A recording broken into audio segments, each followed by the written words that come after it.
mettant je ne sais plus quelle phrase j'avais dite dans le message, mais j'ai vu qu'en mettant une de ces phrases-là sur Facebook, il y a quelqu'un qui a posé une question, et c'est un débat qu'il y a souvent dans pas mal d'églises. Parce que je disais, beaucoup de personnes veulent recevoir de Dieu, mais ne payent pas le prix. Voilà. Et la personne écrivait, mais pasteur, pourquoi vous dites qu'il y a un prix à payer alors que Jésus a déjà tout payé? Voilà. Ce que la personne demandait, que lui, il ne comprend pas. Il avait l'air de demander ça d'un cœur sincère. Et je me rappelle d'un frère qui me disait également qu'il y a un débat, il a une fiancée dans une église qui n'est pas ICC, qui disait qu'elle n'aime pas trop... elle n'aime pas trop quand on dit tout le temps qu'il faut payer le prix, payer le prix, payer le prix, alors que Jésus a déjà tout accompli, Jésus a déjà tout payé. Il y a certaines personnes que ça semble gêner. Quand on dit qu'il y a un travail à faire, il faut servir, il faut payer le prix. Parce que pour beaucoup, Jésus a déjà tout fait. Ok. Donc, je ne me moque pas, mais pour beaucoup, il y a ce débat-là, encore même dans certaines églises. Pourquoi encore payer? Jésus a déjà tout fait. Ça ne sert à rien de dire délier, faites ceci, faites cela. Mais la question que j'ai aussi envie de poser, c'est pourquoi beaucoup de chrétiens sont toujours limités, oppressés? Pourquoi beaucoup de chrétiens sont toujours en train de souffrir? Pourquoi beaucoup de chrétiens, ça ne décolle pas, ça ne marche pas, alors que Jésus a déjà tout payé, effectivement? Parce que beaucoup n'aiment pas. Beaucoup n'aiment pas cette parole qui dit il faut faire, il faut prier, il faut servir, il faut... Beaucoup ne l'aiment pas parce que les gens, par nature, sont rebelles. L'être humain. Et l'être humain n'aime pas les il faut, il faut, il faut. Alors beaucoup se disent que Jésus a déjà tout fait, il a donné son sang, ça suffit. Maintenant, je peux mener ma vie. Ça va. Mais en vérité, ça ne va pas. C'est l'objet du message d'aujourd'hui. En parlant de lui sous le terme de l'accusateur.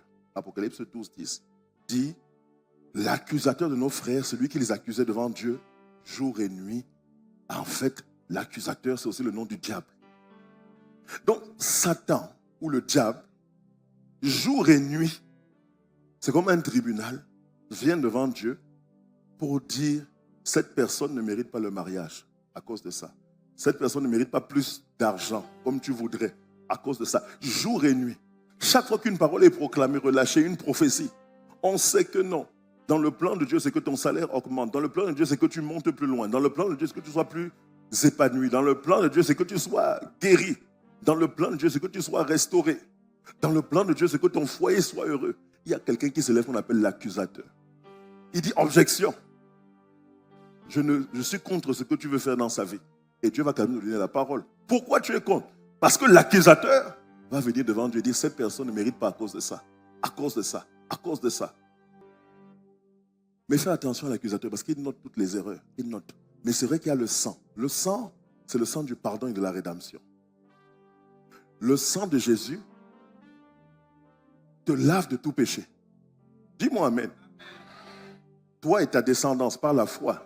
Je n'ai pas entendu ton amen. Donc le sang de Jésus nous lave. Le sang de Jésus nous libère. Le sang de Jésus nous permet de faire ce que même David, Abraham ne pouvaient pas faire.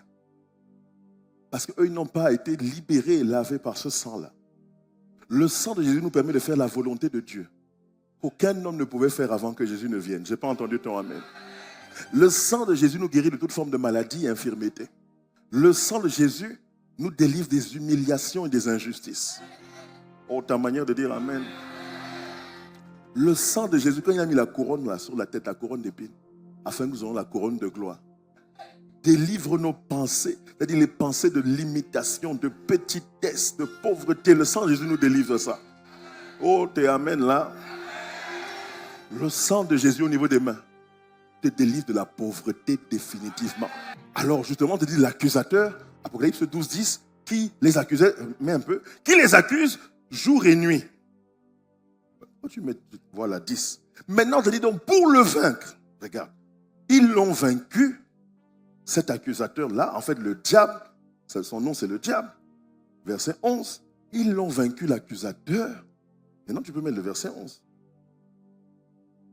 À cause du sang de l'agneau et à cause de la parole de leur témoignage. Le sang seul n'a pas suffi. Il faut la parole du témoignage. Donc tu as ta part à faire. Acclame Dieu quand même si tu n'aimes pas ça. Donc il est en train de dire ici, l'apôtre Jean, que pour vaincre le diable, pas pour forcément être sauvé, mais pour vaincre le diable, l'acharnement qu'il a sur ta vie, pour être sûr de l'avoir vaincu. Certes, tu dois dire oui, le sang de Jésus me couvre, mais il faut ta part, la parole de ton témoignage. Et il précise, ils n'ont pas aimé leur vie jusqu'à craindre la mort. Donc, je sais que tout le monde ne va pas aimer le message d'aujourd'hui, mais le titre du message, c'est, tu vas dire à ton voisin, voisine, au-delà du sang de Jésus, tu as ta part à faire pour vaincre le diable. Acclame Dieu. Donc le mot témoignage, c'est une parole donnée devant le juge où tu attestes ton attachement à Dieu et ton renoncement à ta propre vie. C'est ça le témoignage. C'est dur, hein? Tu sais, j'ai envie de te poser une question. Quel est le témoignage déjà qu'on a de toi? Je dis un témoignage objectif, dans ta famille, tes voisins au quartier, tes frères et sœurs dans la foi, tes collègues ou tes camarades. Quel est le témoignage objectif qu'ils ont de toi? C'est-à-dire, quand ils sont dans le lieu secret, pas devant toi, à ton avis, qu'est-ce qu'ils disent de toi? Jean 5, 7 à 9, la Bible dit, ainsi, il y a 3 témoins vis-à-vis de Christ. Il faut qu'il y ait des témoins vis-à-vis de toi et moi également. L'Esprit, le Saint-Esprit, l'eau du baptême, l'eau de la parole et le sang. Et les 3 d'un commun accord attestent la même vérité, à savoir que Jésus est le Christ, le Fils de Dieu devenu homme. Puis il dit encore au verset 9, nous acceptons bien le témoignage des hommes, parce qu'il faut le témoignage des hommes. Or, le témoignage de Dieu est infiniment supérieur. Il s'agit du témoignage de Dieu lui-même affirmant que Jésus est son Fils. J'ai envie de te demander, qu'est-ce que les hommes disent de toi? Dans ton quartier, ta famille, dans ton lieu de service. Mais la vérité, c'est que qu'est-ce que Dieu même dit de toi? Et qu'est-ce que Satan dit de toi aussi? Est-ce que Satan dit, cette personne m'agace parce que je n'ai pas d'accès? Cette personne aime trop Dieu. Est-ce que Satan dit ça à ton sujet? Cette personne m'agace. Même quand il fait des erreurs, il veut toujours se relever. Même quand il fait des erreurs, elle veut toujours aller plus loin. Elle a toujours soif de Dieu. Elle veut toujours être présente. Cette personne m'énerve. Je n'ai pas de moyen de la tenir. Est-ce que Satan dit ça de toi? Parce qu'aucun de nous n'est parfait. Mais Satan n'aime pas quand quelqu'un est déterminé à obéir à Dieu. Est-ce que tu es déterminé à obéir à Dieu, à faire la volonté de Dieu? Là, tu agaces le diable. Alors même quand il t'accuse, quand tu viens devant le juste juge, dis, je reconnais que je suis pécheur. Je reconnais, hier, je n'ai pas prié comme je voulais. Hier, je n'ai pas fait. Mais aujourd'hui, je veux faire 2 heures de plus. Aujourd'hui, je vais encore te chercher. Je veux te servir davantage. Je veux vivre pour toi. Je n'arrive pas aujourd'hui, mais demain, je vais encore le faire. Seigneur, secours-moi. Seigneur, soutiens ma foi. Seigneur, ne me laisse pas là où je suis. Quand tu fais ce genre de prière, alors là, ton témoignage est crédible devant Dieu. Et là, tu peux vaincre le diable. Si c'est pour toi, je vais entendre un meilleur amen. 1 Pierre 2, verset 12, il dit, ayez une bonne conduite au milieu des incroyants, qu'ils soient obligés de reconnaître eux-mêmes que vous menez une vie correcte. Il faut les contraindre. Tu dois être sérieux, sincère, amour, paisible. Tout ça, tu dois manifester autant que possible. Ainsi, même s'ils vous calomnient et vous traitent de malfaiteurs, donc même s'ils vous accusent, lorsqu'ils vont examiner votre vie de plus près, vos bonnes actions vont leur ouvrir les yeux. Et ils finiront par rendre hommage à Dieu le jour où Dieu les visitera. Waouh! Puis il continue en disant, c'est long, hein? On va faire beaucoup de versets. Soyez soumis pour l'amour du Seigneur, regarde, à toutes les autorités instituées par les hommes. Soyez soumis. Même s'ils sont vos semblables, des créatures de Dieu, soit au chef du gouvernement qui détient le pouvoir suprême, il faut être soumis à l'autorité. Ah, dis amen, je sais que tu n'aimes pas ça. Verset 14, il faut être soumis à l'autorité. Soit à ses fonctionnaires, il veut dire les gouverneurs, tout ça qui le représentent, les ministres, puisqu'ils sont chargés de punir les fauteurs de désordre et d'encourager ceux qui font le bien. On continue. Car Dieu veut qu'en pratiquant le bien, vous réduisiez au silence les ignorants qui vous méconnaissent. Donc il est en train de dire, partout faites le bien, partout démontrez l'amour, partout soyez sérieux, partout soyez sincères. Verset 16. Comportez-vous en homme libre, non comme des gens qui, sous couvert de la liberté, justifient leur désir de suivre leur mauvais instinct. Non, il dit quand tu es libre, excuse-moi, ça ne te donne pas le droit de faire n'importe quoi. de mentir, de coucher, de faire ceci. Quand l'homme libre, ce n'est pas ça. Non, ce n'est pas ça un homme libre. Mais comme des hommes qui librement servent Dieu. C'est ça qui veut dire. Tu ne dois plus être dominé par la colère, la jalousie, la peur. Non, j'avance. Verset 17. Témoignez à chacun le respect auquel il a droit. Soyez polis envers tout le monde. Aimez l'ensemble de vos frères dans la foi. Révérer Dieu, honorer le roi. Tu dois aimer l'ensemble de tes frères ici à l'église. Tu dois aimer l'ensemble. Il a dit aimer. Donc, si tu ne salues pas quelqu'un, tu n'aimes pas. Donc, tu as déjà un mauvais témoignage. Je vous dis, les gens qui ne se saluent pas à l'église, qui ne se parlent pas, mauvais témoignage. Mauvais témoignage, l'accusateur. Tu ne peux pas parler du sang de Jésus si toi-même tu ne l'honores pas.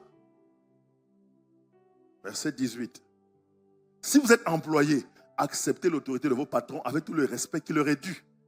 Non seulement s'ils sont bons et conciliants, mais même s'ils ont un caractère difficile et se montrent durs ou versatiles. Accepte l'autorité. Ça ne sert à rien de piaffer. Ça ne sert à rien de dire, dès qu'il tourne l'eau, ah, celui-là c'est qui? Il se prend pour qui? Moi aussi j'aurais pu avoir ça. J'en ai. Non. Tais-toi! Sinon l'accusateur note. Votre honneur, voilà ce qu'il a dit. Quand on relâche une prophétie de promotion, d'élévation de salaire, de multiplication, tu dis Amen. Et les anges, Dieu va envoyer les anges. Satan dit objection. Dieu dit qu'est-ce qu'il y a? Il dit regarde ce qu'il a dit de patron l'autre jour. Regarde à quelle heure il est arrivé au travail, à quelle heure il est parti. Regarde comment il malparle du patron. Regarde comment il fait le concours sur le patron. Regarde comment il méprise le patron. Regarde comment il fait semblant devant le patron. Objection. Dieu est obligé de dire objection retenue. L'apôtre Paul dit, il parle de tous les privilèges qu'il avait. Comment il a grandi. C'était un gars qui devait avoir des hauts postes. Paul devait avoir un grand poste. L'apôtre Paul. Il s'appelait Saül. Il devait avoir un grand poste. Mais il te dit dans Philippiens 3:7, j'ai cru gagner beaucoup de choses. J'ai cru gagner beaucoup avec ces choses-là. Mais maintenant, à cause de Christ, je vois que c'était une perte. Verset 8. Connaître le Christ, Jésus mon Seigneur, voilà pour moi le plus important. À mon avis, tout ce qu'on gagne sur terre, ce n'est rien à côté de cette connaissance de Christ. Oh, Paul.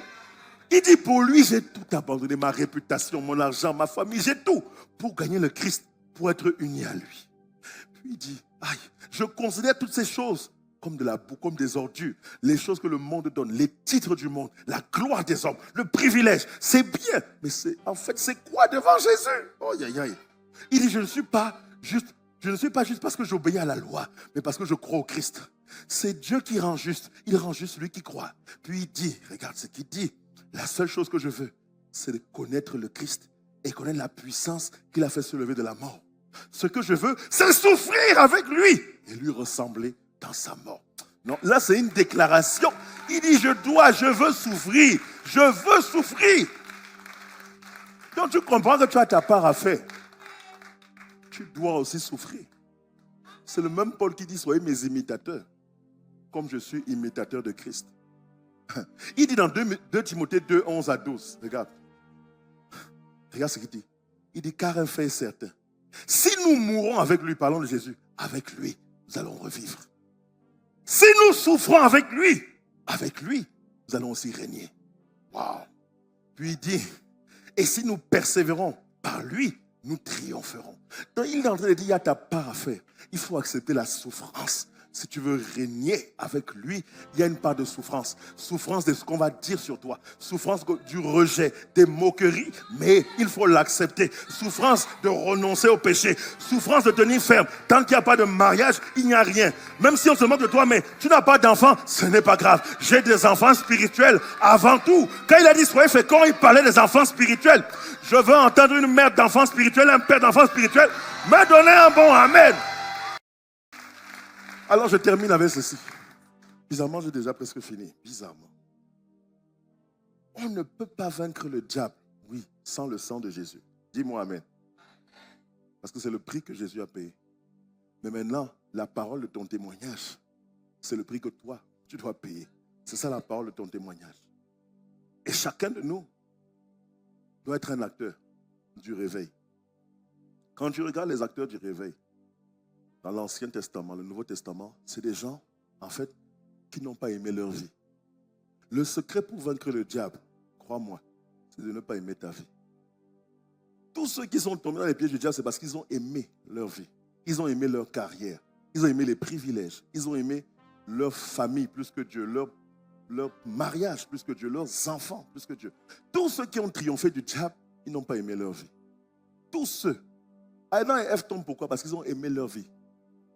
Abraham réussit à triompher quand il offre Isaac parce qu'il n'a pas aimé sa vie. Son seul enfant, il n'a pas aimé. Pour vaincre le diable, tu n'as pas d'autre choix que de ne pas aimer ta vie.